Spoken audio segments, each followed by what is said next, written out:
खास उत्साह का कारण है कि आज़ाद भारत के 75 वर्षों में ये पहला बिहार के लिए काफ़ी प्रेरणादायक, समावेशी, सर्ववेशी बजट में बिहार को प्राथमिकता दिया गया है।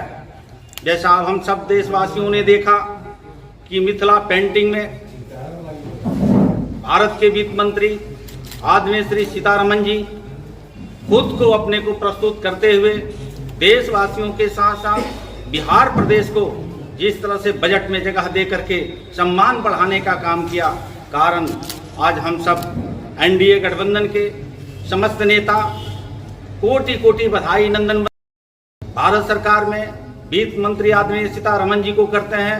साथ ही देश के यशस्वी प्रधानमंत्री नरेंद्र मोदी जी को हम सब बधाई कोटि कोटि वंदन करते हैं कि आज बिहार प्रदेश में जिस तरह से सड़क परियोजना, जल परियोजना, तमाम बिहार के सौगात दे करके बिहार प्रदेश को सम्मान बढ़ाने का काम किया। आप सब जानते हैं, press media, electronic media, print media, सहकार पत्रों बंधु, आप सबको ये अवगत है कि पहले के बजट में जो किसान क्रेडिट होता था 3 लाख के लिमिट था, लेकिन उस लिमिट को बढ़ा करके आदरणीय वित्त मंत्री जी ने 5 लाख रुपया तक करने का काम किया। उसी कड़ी में बताने में मुझे खुशी हो रही है, स्टार्टअप स्टैंडअप जो 5 करोड़ रुपया को बढ़ा करके युवाओं को उद्यमी क्षेत्र में आगे बढ़ने के लिए 10 करोड़ रुपया करने का काम किया गया। उसको आगे बढ़ाते हुए देशवासियों में और खास करके मिडिल क्लास के जो समाज के लोग थे, वो महिला या पुरुष या सर्व समाज के, उनको कर में 12 लाख रुपया तक का अगर इनकम होता है, आमदनी होता है, तो कर टैक्स होगा। यह काफी सराहनीय कदम भारत सरकार के माननीय वित्त मंत्री और साथ ही देश के यशस्वी प्रधानमंत्री नरेंद्र मोदी जी को श्रेय जाता है। आज कई ऐसे क्षेत्रों में अमूल चूल वृद्धि करके आम जनता को सपना को साकार करने के लिए, और इतना तो मैं देशवासियों के सामने विरोधी लोग कहते नजर आए कि यह देश के बजट खास करके नरेंद्र मोदी जी ने बिहार को बजट बनाया है, तो बिहार के लगभग 13 करोड़ जनता की खुशी के लहर है। उसी खुशी के दौर में हम एनडीए के सभी नेता सम्मानित एक प्रेस वार्ता के माध्यम से अपने नेता एनडीए गठबंधन के समस्त नेताओं को हम बधाई और नंदन वंदन करते हुए आज का एक प्रेस वार्ता में आप सब उपस्थित आपको भी हृदय से आभार अभिनंदन स्वागत करते हैं। एक चीज मंत्री जी बताया जाए, बिहार का भी बजट 28 फरवरी से आने वाला है, उसमें एक बहुत अहम बात आ जाती है कि आप लोग जब विपक्ष में आते हैं तो आईसीडीएस के यानी आंगनबाड़ी सेविका और सहायिका बहनों को के लिए डिमांड करते हैं मंत्री से, मुख्यमंत्री से। तो इस बार के बजट में क्या आईसीडीएस की आंगनबाड़ी सेविका और सहायिकाओं के लिए क्या इस बार मंत्री रहते हुए आपकी सरकार भी है, तो क्या इस बार की बजट में उन पर ध्यान दिया जाएगा? क्या उनके मान देखें, क्योंकि उन्हें सरकारी कर्मचारी माना गया है या अर्ध सरकारी? न सरकारी कर्मचारी के तहत भत्ता मिलता है, न अर्ध सरकारी के तहत। आखिर उन्हें किस श्रेणी में रखा गया और कैसे उनके मतलब विकास के लिए सोचा जा रहा है? धन्यवाद आपको सेविका सहायिका की बातों को रखने के लिए।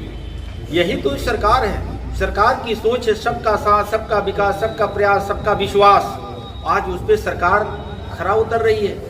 वो हमारे राज्य के नेता आदरणीय नीतीश कुमार जी हों, देश का नेता आदरणीय नरेंद्र मोदी जी हों, सबको साथ लेकर के वो चलने का काम यह सरकार कर रही है। आपने सेविका सहायिका को कहा, पूर्ववर्ती सरकार की 15 साल यहाँ सरकारें रही हैं, जिनके माता पिता की सरकार से हम लोग जानते हैं।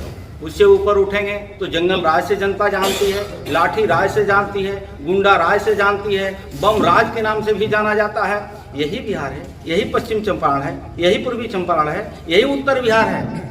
कभी गंडक से हम बदनाम होते थे, कभी गुंडा के वजह से बदनाम होते थे। तो ये तमाम कुरीतियों को खत्म करके एनडीए शासन सुशासन के नाम से आ जाने जा रहे। लेकिन आपका सवाल है, सेविका सहायिका, ममता, आशा, विकास मित्र, टोला सेवक, रोजगार सेवक, तमाम छोटे छोटे कमजोर वर्ग के लोगों को समाहित करने का काम पूर्ववर्ती सरकार ने नहीं किया। श्री तेजस्वी यादव जी के माताजी श्री तेजस्वी यादव जी के पिताजी ने नहीं किया। ये बिहार के गरीबों को रहनुमाई करने वाले आदमी नीतीश कुमार जी, देश के रहनुमाई करने वाले आदमी नरेंद्र मोदी जी ने किया है।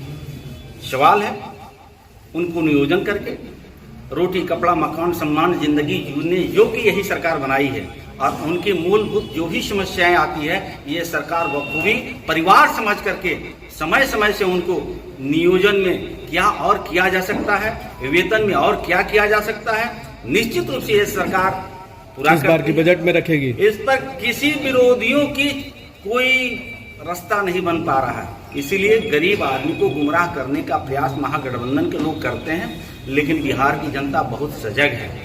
किसी महागठबंधन के झांसे में बिहार की जनता आने वाली नहीं है। 2025 फिर से नीतीश, तो ये स्पष्ट है, जनता का जनादेश है।